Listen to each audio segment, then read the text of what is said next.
Hey guys, thank you so much for joining me here in episode 4. Now, I do want to get a few things done today in the spawn chunks. The dirt pillar here we placed down when we were on live stream. That marks out the spawn point for the world. Just took a compass and found out where it pointed to. Now, outside of that, I'm going to go ahead and get it marked out where all the corners of our spawn chunks are. And main reason for that is just future plans. Definitely want, since we're right here by the ocean, an iron farm out over the ocean, I think. It just seems to make more sense to me. But we're going to utilize the resources here in this chest to get everything kind of laid out, and we'll possibly adjust it in the future. We just have to wait and see what happens. But before I start jumping into that and getting this taken out and putting up what we're going to, I just want to show you something that happened on live stream. Take a quick look.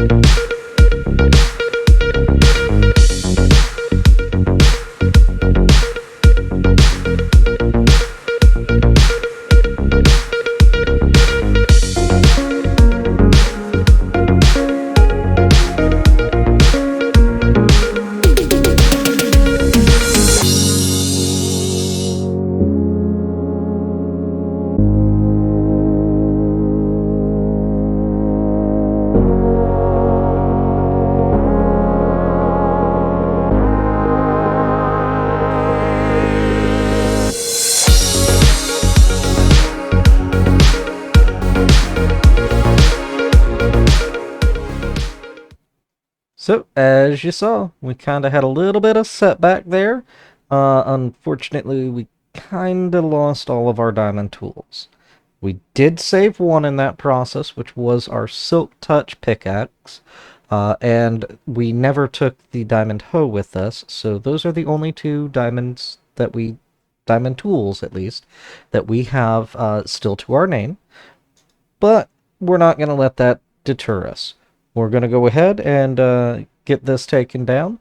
Alright, now that we've got that dirt pillar out of the way, we can work on what our actual plans are. But now we have a pillar of sand. Now I'm going to use the sand just because it's going to make it a lot easier to just go ahead and take down.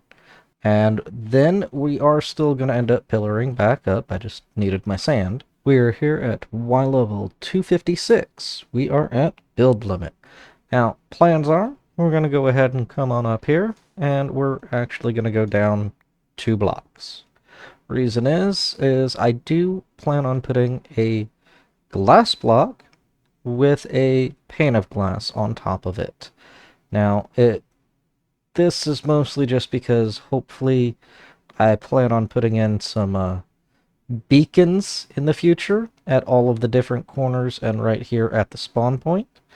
Now we're going to swap out this sand for some dirt, and the reason is we still want to go down just a little bit. We're going to make sure we're on this side here where we've got some water to land in once we're done doing what we're after.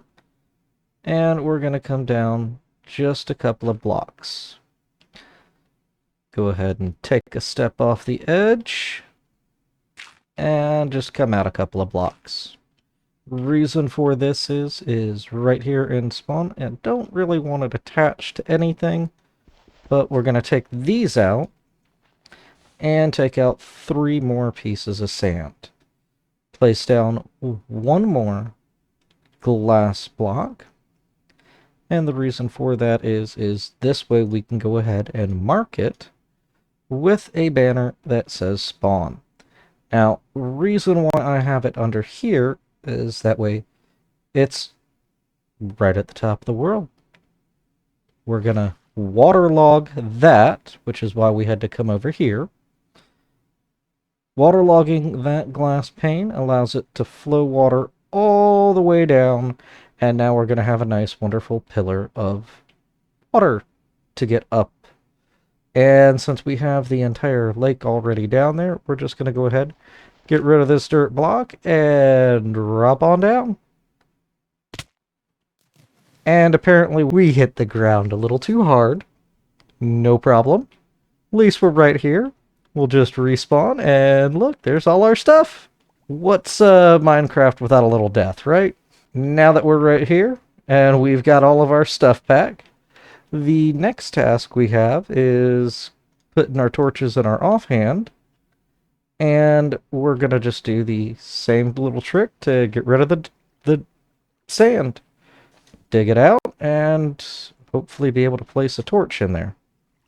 Which, nope, because we have the... Yeah, I didn't think of that. Alright, let's see. Can I... If I do it there.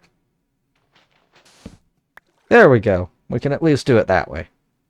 So now here at World Spawn, we are going to have a pillar of water. We can always get back up to the top at any time, just utilizing the water. Now, that is part of the reason why we put the pane of glass on top of a block of glass, is so that it would flow around, and we can put the banner right underneath it. So we're going to come down here, right underneath, and right at the spawn point, just clear out a little bit of extra space.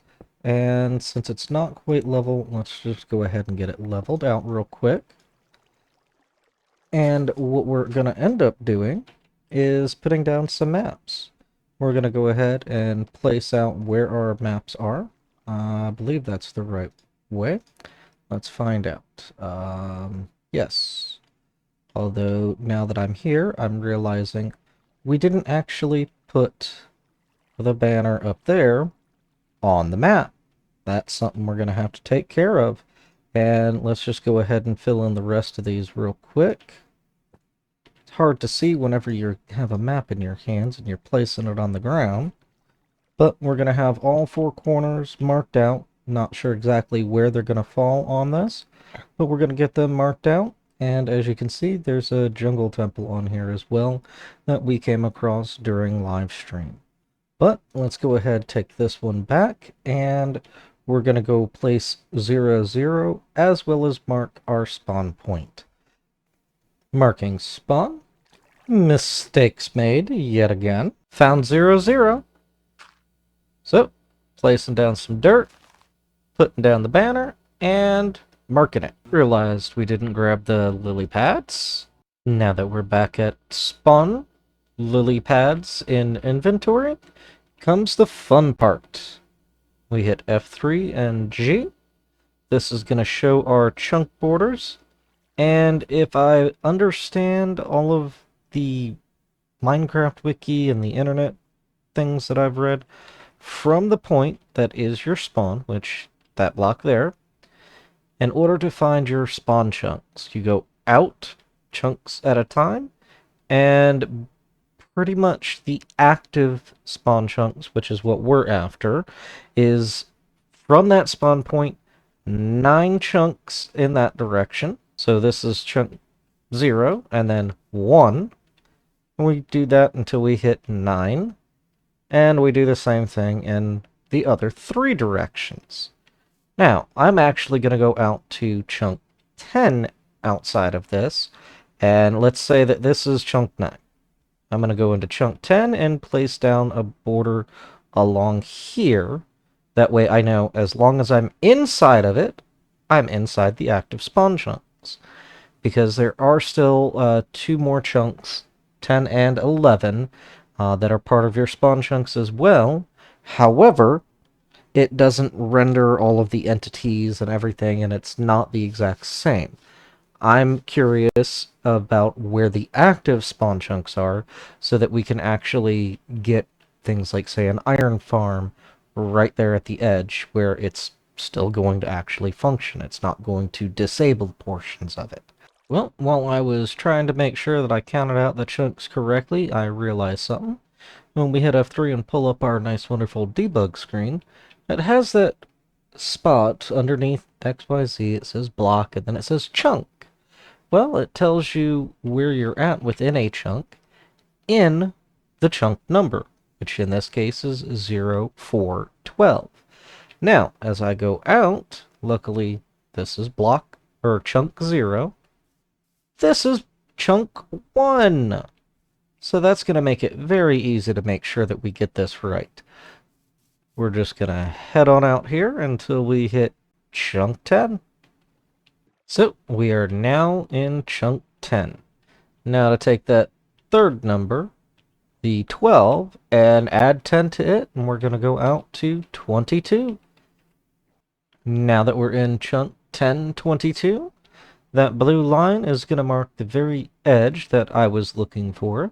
So what we're going to do, we're just going to come over here, and not right there in the corner, but right here next to it, we're going to place a lily pad. That lily pad gives us a hitbox that we are able to then place a dirt block, so that once we're done pillaring up, we have something to put our torch on and break all the sand. Now, time to go up and mark out our area. At the top of this pillar, just the same as before, we're going to have a glass pane on top of a glass block. We would have put our banner here, except I seem to have forgotten to grab it. But we have our glass block here. The only major difference we're going to do now is right on the side of this glass pane, on the bottom half of the block, we're going to place down a couple of slabs. Now, eventually, once we get all 4 corners in, we're just going to connect them all together. So, that was the purpose for the stone bricks and the stone cutter. But let's go get that banner and mark out the other 4 as well. Banner obtained, placed, and marked. Now, only 3 more of these to do. Northeast marked, northwest, and southwest. Quick change of the inventory, and this slow process now of placing these until they're all connected all the way around. Shouldn't take too long. Be right back. Well, we just finished up placing in 1 full length, only to find out another mistake was made. See, these here are top blocks, which now that means it is spawnable. Whereas I was planning on having everything on bottom half. So this level that we're standing on is non-spawnable. This level is spawnable. So now I get to rip all of that out and try again. After a couple of pickaxes and a not what I'd call fun game of keep away that the dolphins decided to play with my blocks, as well as an unknown number that have been lost because of such game. I am back where I started, and now I have corrected it. These are bottom slabs, and I'm gonna try a different direction and hopefully no more mistakes. And here's the final stretch. Just gotta finish this one. Almost there, and then we'll be all done. Well, there we go. Just in time for sunset. So, let's go ahead and drop down into the water without dying, right?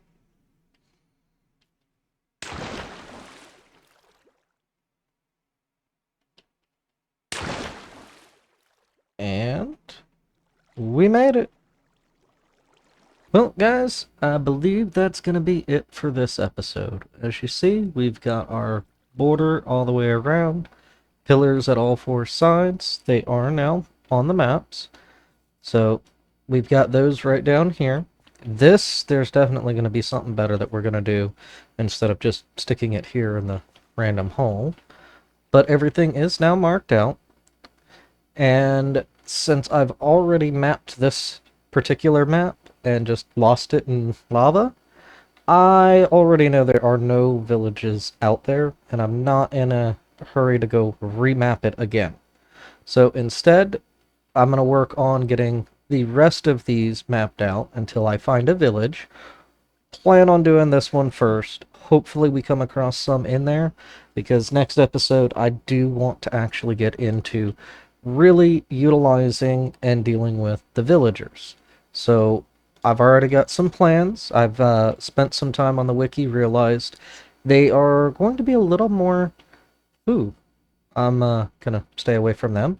But the villagers are gonna be a little more useful than I was originally thinking. And we are gonna need some farmers and some breeders so that we can start working on getting our mending, silk touch, fortune, and all that. But we can get the armorer and toolsmith and the weaponsmith in order to go ahead and get all of our diamonds. We can fully deck ourselves out with diamond gear, diamond tools, and everything, and then just have them ready.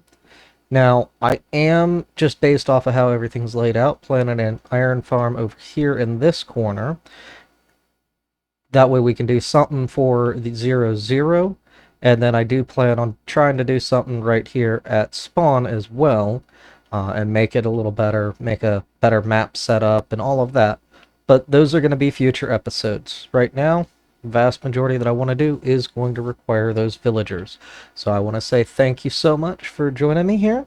If you've been enjoying it, by all means, leave a like, drop a follow, subscribe, do what you need to. But I've been SMO. I'll be here and look forward to seeing you for next one. Thank you much, and goodbye.